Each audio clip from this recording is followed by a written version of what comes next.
ഫിസിക്കലിൻ്റെ ഡേറ്റുകൾ വന്നു. ഇനിയും വരാനുണ്ട് 1-2 ബറ്റാലിയനെയും കൂടി. അപ്പോൾ ഇനി എല്ലാവർക്കും അറിയേണ്ട കാര്യങ്ങൾ മെഡിക്കൽ സർട്ടിഫിക്കറ്റുമായി ബന്ധപ്പെട്ട കാര്യമാണ്. ഇതിനു മുമ്പത്തെ CPOയ്ക്കൊക്കെ മെഡിക്കൽ എന്ന് പറയുന്നത് നമുക്ക് പിന്നീടായിരുന്നു, വെരിഫിക്കേഷൻ സമയത്തായിരുന്നു. പക്ഷേ ഇപ്പോൾ എല്ലാം ഒരു ദിവസം തന്നെയാണ്. അതായത് നമുക്ക് ഫിസിക്കൽ കഴിഞ്ഞാൽ ഫിസിക്കലിന് അന്ന് തന്നെ നമ്മൾ മെഡിക്കൽ ഹാജരാക്കണം, അന്ന് തന്നെ നമുക്ക് വെരിഫിക്കേഷൻ നടത്തണം.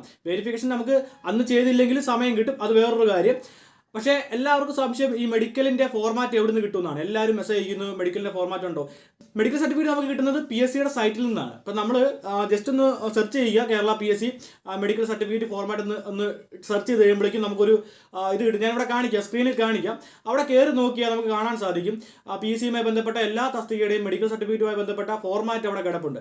അപ്പോൾ അവിടെ ഞാൻ നോക്കിയപ്പോൾ എനിക്ക് മനസ്സിലായ കാര്യം, ഇതിന് മുമ്പൊക്കെ, അതായത് കുറച്ച് നാൾ മുമ്പൊക്കെ നമുക്ക് മെഡിക്കൽ സർട്ടിഫിക്കറ്റ് എന്ന് പറയുമ്പോഴേക്കും കേരളത്തിലുള്ള 7 ബറ്റാലിയനും കൂടി ഒരൊറ്റ ഫോർമാറ്റിലുള്ള സർട്ടിഫിക്കറ്റ് ആയിരുന്നു. ഒന്നെങ്കിൽ സിവിൽ പോലീസ് ഓഫീസർ അല്ലെ പോലീസ് കോൺസ്റ്റബിൾ എന്ന് പറഞ്ഞുകൊണ്ട് ഒറ്റ ഫോർമാറ്റ് ആയിരുന്നു. പക്ഷേ ഇപ്പോൾ ഓരോ ബറ്റാലിയൻ്റെ പേരിൽ മെഡിക്കൽ സർട്ടിഫിക്കറ്റ് ഉണ്ട്.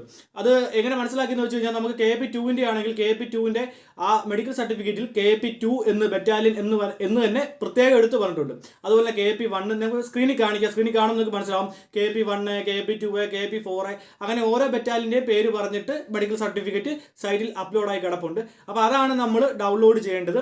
അപ്പോൾ മെഡിക്കൽ സർട്ടിഫിക്കറ്റ് എടുക്കുമ്പോൾ പ്രത്യേകം ശ്രദ്ധിക്കണം, നമുക്ക് കണ്ണുമായി ബന്ധപ്പെട്ടതാണ് മെഡിക്കൽ എടുക്കേണ്ടത്. അതുപോലെ തന്നെ നമ്മൾ സർട്ടിഫിക്കറ്റ് എടുത്തതിന് ശേഷം നമ്മൾ അതിലൊരു ഫയൽ നമ്പർ ഇടണം. ഫയൽ നമ്പർ മസ്റ്റാണ്. ഒരു കാര്യം പ്രത്യേകം ശ്രദ്ധിക്കണം, വേറെ എന്തൊക്കെ കൊണ്ടുപോയില്ലെങ്കിലും ഫിസിക്കൽ അറ്റൻഡ് ചെയ്യണമെങ്കിൽ മെഡിക്കൽ സർട്ടിഫിക്കറ്റും അതുപോലെ നമ്മുടെ ഹോൾ ടിക്കറ്റും നമ്മുടെ ID പ്രൂഫും വേണം. പണ്ട് നമുക്ക് ഹോൾ ടിക്കറ്റും ID പ്രൂഫും മാത്രം മതിയായിരുന്നു. പണ്ടെന്ന് പറഞ്ഞാൽ ഒത്തിരി നാൾ മുമ്പ് ഈ അടുത്തിടയ്ക്ക് നടന്നതിനെല്ലാം മെഡിക്കൽ സർട്ടിഫിക്കറ്റ് കൊണ്ടുപോകാൻ പറയുന്നുണ്ട്. അപ്പോൾ മെഡിക്കൽ സർട്ടിഫിക്കറ്റ് മസ്റ്റായിട്ടും വേണ്ടതാണ്. പിന്നെ അതുപോലെ തന്നെ പലരും ചോദിച്ചാണ് നോൺ ക്രിമിനൽ സർട്ടിഫിക്കറ്റിൻ്റെ കാര്യം. അത് ആ കാറ്റഗറി റിസർവേഷൻ ഉള്ള കാറ്റഗറിക്കാരാണെങ്കിൽ നോൺ ക്രിമിനൽ വേണം, OBCക്കാർക്കാണ് വരുന്നത്. അതുപോലെ തന്നെ നമുക്ക് മറ്റ് റിസർവേഷൻ ആനുകൂല്യം കിട്ടുന്നവരുണ്ടെങ്കിൽ ആ സർട്ടിഫിക്കറ്റും വേണം. പക്ഷേ അത് ഫിസിക്കൽ അറ്റൻഡ് ചെയ്യാൻ നേരത്ത് വേണ്ട, അത് നമ്മുടെ വെരിഫിക്കേഷൻ സമയത്താണ് വേണ്ടത്. വെരിഫിക്കേഷൻ അന്ന് തന്നെയാണ്. നമ്മൾ ഫിസിക്കലി പാസ്സാവുന്നു, നമ്മളോട് പറയാൻ നേരെ നമ്മൾ ഏത് ജില്ലയിലാണോ നിൽക്കുന്നത് ആ ജില്ലയിലെ PSC ഓഫീസിൽ ചെല്ലുക, വെരിഫൈ ചെയ്യാൻ പറയും. അന്ന് നമുക്ക് എന്തെങ്കിലും പോരായ്മകളുണ്ടെങ്കിൽ നമുക്ക് വീണ്ടും സമയം കിട്ടും. അപ്പോൾ ആ കാര്യത്തിൽ ആരും പേടിക്കണ്ട. ഇപ്പോൾ നോൺ ക്രിമിനലൊക്കെ ചിലപ്പോൾ ഡിലേ ആവും, കാര്യം 7-ാം തീയതിയാണ്, ഇന്ന് 30 ആയിട്ടുണ്ട്. അപ്പോൾ അങ്ങനെ കുറേ സംഭവങ്ങളൊക്കെ ഉണ്ട്, ആ കാര്യത്തിൽ ആരും പേടിക്കണ്ട. അപ്പോൾ ഇത്രയുള്ള കാര്യം. മെഡിക്കൽ സർട്ടിഫിക്കറ്റ് ഡൗൺലോഡ് ചെയ്യുന്നത് PSCയുടെ സൈറ്റിൽ നിന്ന് തന്നെയാണ്. ജസ്റ്റ് ഒന്ന് സെർച്ച് ചെയ്യുക. അപ്പോൾ ഇങ്ങനെ ഒരു ഈ സ്ക്രീനിൽ കാണുന്ന പോലൊരു ഇത് വരും. അതിൽ കയറിയിട്ട് നമ്മുടെ ബറ്റാലിയൻ ഏതാണോ ആ ബറ്റാലിൻ്റെ സർട്ടിഫിക്കറ്റ് ഡൗൺലോഡ് ചെയ്യാൻ ശ്രമിക്കുക.